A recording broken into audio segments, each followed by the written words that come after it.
वालेकुम। की हाल चाल है तुहाडा सारिਆਂ ਦਾ। उम्मीद करनी है सब ठीक होवोगे। बस सर्दियों का सीजन शुरू हो गया तो नाल सर्दियों दी चीज़ां भी।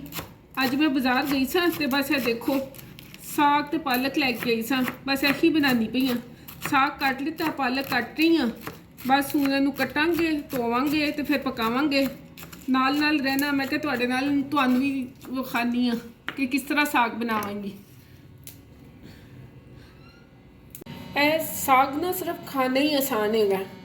साग खाने वास्ते बहुत मेहनत करनी पैंदी है। हुण मैं साग पालक ते बाथू सारा कुछ काट लिता।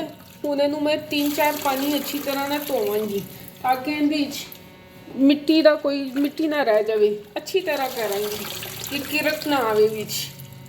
मैनूं अज याद आया जो अम्मी साग पकाते होंदे सन ते असीं जरा जिन्ना कुछ कहना ना, माँ जी कोई रेत दा थोड़ा जिन्ना किरक आ रही है तो अम्मी कहते होंदे सन गल्लां ही करनी आंदी है तुहानूं, जो बनावोगी ना पकावोगी ना फिर पता चलेगा।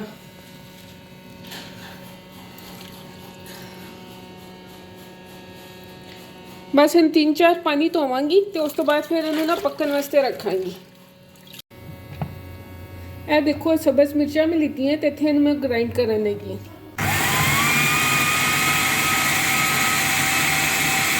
ढक दित्ता ते इहदे विच ना सब्ज़ मिर्चां पा दित्तियां। तकरीबन मैं ना अद्ध पा मिर्चां लीतियां। चलियां गई मिर्चां तो इहदे नाल पा देवांगी नमक। तकरीबन तुसीं कह लो कि 2 चम्मच पावांगी। मेरा चम्मच छोटे ने तो 3 पावांगी। बस इन मिर्चां ते नमक पा के रख दिता। यह पकदा रहेगा। हुण यह देखो साडा साग भी तैयार हो रहा है। इन पकन वास्ते रख दिता सी ते देखो यह गल गया। इनकी पक के इनकी शक्ल चेंज हो गई है, लेकिन अजे मजीद मैं 4-5 घंटे पकावांगी। तुसी ना डोई दे नाल अच्छी तरह इहनूं फेर लेना। जितने तुहाडा डंडल शंडल नज़र आ रहे हैं ना, ये सारे डोई दे नाल अच्छी तरह फेर लेना। रात का असीं साग नूं पकना रखिया है सी। रात नूं मैं अद्धा पका लिता सी तो हुण अद्धा जिहड़ा हैगा ना मैं सुबह रखिया दोबारा पकाने वास्ते। ये देखो हुण साग कितना गल गया है। हुण मैं मधानी दे नाल देखो ये मधानी दे नाल ना हुण इहनूं कोटा ला रही हाँ। इहनूं अच्छी तरह जिहड़ा ना मैं इहनूं कोट लवांगी ताकि इहदा जिहड़ा सारा ना बिल्कुल मुलायम हो जाए। ये देखो जी थोड़ी जी कसर रहेगी। बस थोड़ा जितना इहनूं मजीद इहदे नाल करांगी।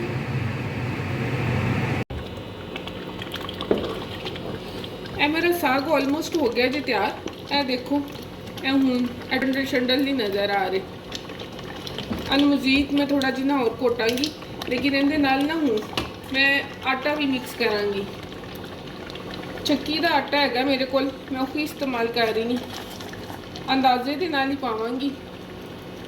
तकरीबन कह लो मैं 2.5 चम्मच पाए जे। तो हुण उस तो बाद इन्हूं अच्छी तरह ना मिक्स करांगी। इस तरह मिक्स करना है ना हो कि आटे दियां ना विच गुठलियां बन जाए। जो तैयार होने ते आंदा ना फिर छिट्टा भी काफ़ी छिट्टा आंदियां ने इहदे अंदर है ना पकदा। ए देखो हुणे तकरीबन थोड़ा दिन और संघना होना शुरू हो गया। बस तुसीं इहनूं और मिक्स करना है कि बिल्कुल मुलायम हो जाए। तो इत्थे मेरा साग हो गया तैयार। तो बस जो असीं खाना होएगा तो थोड़ा जिदा साग कढ़ांगी तो तड़का लगावांगी।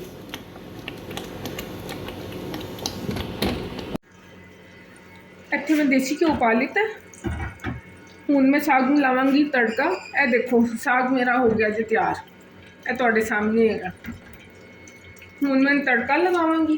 तड़का मैं अदरक दा लावांगी। इहदे विच 1 चम्मच मैं ना अदरक पा दांगी। एक तो थोड़ा उत्ते पा लगी। अदरक का जायका मैंने बहुत अच्छा लगता है। चला गया अदरक। तो बस हूँ लावांगी तड़का। इधर मैं बना ली चने पराठे, पराठियां के पेड़े साग के नाल इन्हों देवांगी पराठे ताकि अज छुट्टी इंजॉय कर मज़े मज़े के नाल खान। ਤੇ ਮੈਨੂੰ ਦੁਆਵਾਂ ਦੇਣ। ਦੁਆਵਾਂ ਵੈਸੇ ਘੱਟ ਵੱਧ ਹੀ ਦਿੰਦੇ ਨੇ, ਲੇਕਿਨ ਉਮੀਦ ਤੇ ਚੰਗੀ ਰੱਖਣੀ ਚਾਹੀਦੀ ਹੈ। ਇਹ ਲਓ, ਇਹ ਸਾਡਾ ਤੜਕਾ ਹੋ ਰਿਹਾ ਜੀ ਤਿਆਰ। ਇਹ ਦੇਖੋ ਇੱਥੇ ਮੇਰਾ ਨਾ ਅਦਰਕ ਹੋ ਗਿਆ ਜੀ ਬਰਾਊਨ ਹਲਕਾ ਜਿਹਾ ਨਾ, ਮੈਂ ਲਾਈਟ ਬਰਾਊਨ ਹੀ ਕਰਾਂਗੀ। ਤੜਕਾ ਤਕਰੀਬਨ ਮੇਰਾ ਤਿਆਰ ਹੋ ਗਿਆ। ਬਸ ਜਿਹੜਾ ਤੇਲ ਹੈਗਾ ਮੈਂ ਸਾਗ ਦੇ ਅੰਦਰ ਪਾ ਦੇਵਾਂਗੀ। ਤੇ ਤੁਸੀਂ ਵੀ ਨਾ ਇਹ ਜਿਹੜਾ ਸਾਗ ਬਣਾਉਣਾ ਨਾ ਬੜਾ ਜਿਗਰੇ ਦਾ ਕੰਮ ਹੈਗਾ। ਇਸ ਵਾਸਤੇ ਤੁਸੀਂ ਵੀ ਕੱਢ ਲਵੋ ਜਿਗਰਾ ਤੇ ਬਣਾ ਲਵੋ ਕਦੀ ਸਾਗ। ਕੋਈ ਗੱਲ ਨਹੀਂ, ਆਪਣਿਆਂ ਵਾਸਤੇ ਕਰਨਾ ਹੀ ਪੈਂਦਾ। ਇਹ ਲਓ ਜੀ,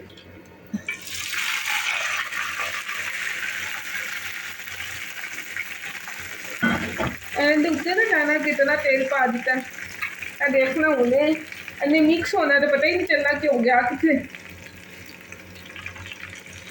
बस तुसी भी करना जरूर ट्राई। मेहनत का काम है, इहदे कोई शक नहीं, लेकिन मेहनत भी अपने वास्ते की जाती है। तो तुसी बनाओ तो इहनूं मज़े दे नाल खाना। बस मैं हुण इहदे नाल बनावांगी पराठे तो अपने बच्चों नूं खवावांगी मज़े दे नाल। अपनी रूटीन के मुताबिक पहला पार्सल मैं करनी अल्लाह पाक के नाम का। तो तुसी भी इनू जरूर ट्राई करना तो अपनी दुआवां दे विच मैनूं याद रखना तो मज़े दे नाल खाना। रब रखा।